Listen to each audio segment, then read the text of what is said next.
एक ऐसी पीड़ा को मैं स्वर देने की कोशिश कर रही हूँ जो अक्सर शब्दों के अभाव में दम तोड़ देती है। इतिहास गवाह है कि अयोध्या के राम को वनवास मिला तो वो मर्यादा पुरुषोत्तम कहलाए, क्योंकि वो वनवास मिट्टी का था, कांटों का था और अपनों के दिए हुए वचनों का था।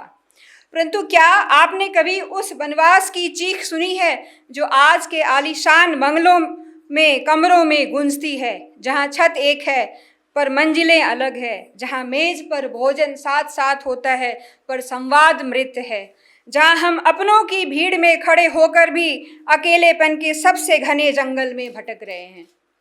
आज की मेरी यह कविता उन लोगों के नाम है जो महलों में रहकर भी निर्वासन झेल रहे हैं, जो साथ रहकर भी अजनबी हैं और जो अपनों के बीच रहकर भी एक अंतहीन वनवास काट रहे हैं। मेरी कविता के शीर्षक है अंतर्मन का वनवास। यह जो कोलाहल है अट्टालिकाओं में, क्या यह संगीत है? जो मृत संवेदनाओं का कोई भयावह गर्जन, पाषाण की भित्तियों के मध्य जो यह मौन पसरा है, वही तो आधुनिक युग का अपरिहार्य निर्वासन है। आगे है, देखने को तो संकुलित है यह गृह आत्मीय जनों से, किंतु हर श्वास यहाँ एक प्रवंचना का दंश झेलती है।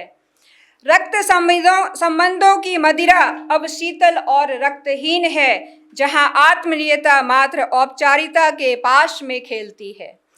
वह वनवास सरल था जहाँ मृग थे, वृक्ष थे और तृण थे, जहाँ सूर्य की रश्मियाँ कम से कम सत्य का बोध कराती थी, किंतु यह अंतर्द्वंद का आरण्य है जो अपनों के बीच निर्मित है। यहाँ तो छाया भी स्वयं को पराया कर भय उपजाती है।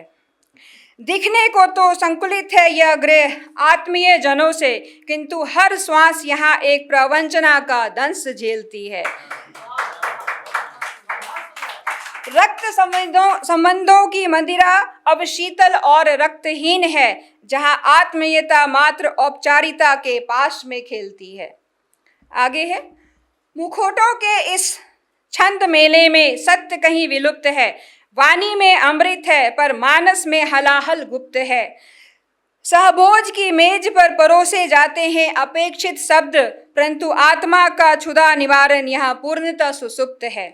क्या करूं उस एकांकीपन को जो भीड़ में भी सालता है, जैसे कोई प्रज्वलित दीप जल विहीन सागर को पालता है, जहां प्रश्न करने पर अवहेलना का विष मिलता है, जहां मनुष्य जीवित रहकर भी अपनी अंत्योष्ठि निकालता है। आगे है, यह मौन व्रत नहीं, यह तो व्यवस्था की पराकाष्ठा है, जहां अपनी ही व्यथा कहना यहाँ सबसे बड़ी दृष्टता है। अपनों के बीच का यह वनवास पंचवटी से भी विकट है, जहां रावण बाहर नहीं अपनों के ही अंतस के निकट है। अंत में, हे विधाता, इस निर्व्यक्त कोलाहल से तो वह वन भला था जहां कम से कम अकेलापन अपनी प्रकृति में निष्कलंक था।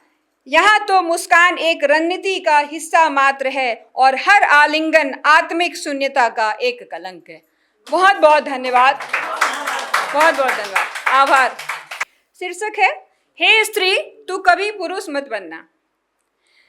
विभामयी निज रूप तज, तजना विमल विन्यास, पौरुष पथ की लालसा, आत्म तत्व का हास। अगला है, सृजन शक्ति की स्वामिनी, धरे न उग्र विकार, अनल सिखा तू सौम्यता, तज पौरुष अभिसार। आगे है, कौमार्या अरु मातृता तब विशिष्ट सूचि अंग, नर छाया की चाह में हो न वर्ण विभंग। आगे है, भवतारिणी तब कोमलता, ब्रज तुल्य आधार, पुरुष मुकुट की ओट में लखे न निज विस्तार। आगे, मृदुल हास्य मंदाकिनी, नयन नीर प्रभार, कर्कश पौरुष अग्नि की, करे न व्यर्थ अपवाह। आगे है, अंतहीन अनंत जो इस शक्ति का अंश, नर प्रतिलिपि बन नष्ट कर मत निज पावन वंश।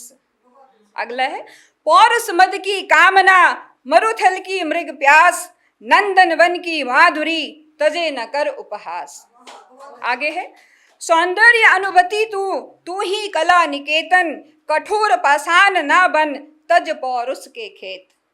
अगला है, धैर्य धारिणी धरा तू करुणा का प्रसाद, नर स्पर्धा के चक्कर में पाना घोर अवसाद। आगे और दो दोहा बोलूंगी मैं। मातृतत्व ही श्रेष्ठ है विश्व बीज का कोष, पौरुष शक्ति प्रलोभ कर उपजे विकल संतोष। और अंत में, हे नारी तू पूर्ण है, हे नारी तू पूर्ण है, ईश्वर का बलिदान है तू, नर भरने की होड़ में करना स्वयं का बलिदान तू, करना स्वयं का। बहुत बहुत आभार, शुक्रिया। अगर आप ये वीडियो YouTube पर देख रहे हैं तो हमारे चैनल को सब्सक्राइब करें और बेल आइकन को दबाना ना भूलें। अगर आप Facebook पर ये वीडियो देख रहे हैं तो हमारे पेज को लाइक करें।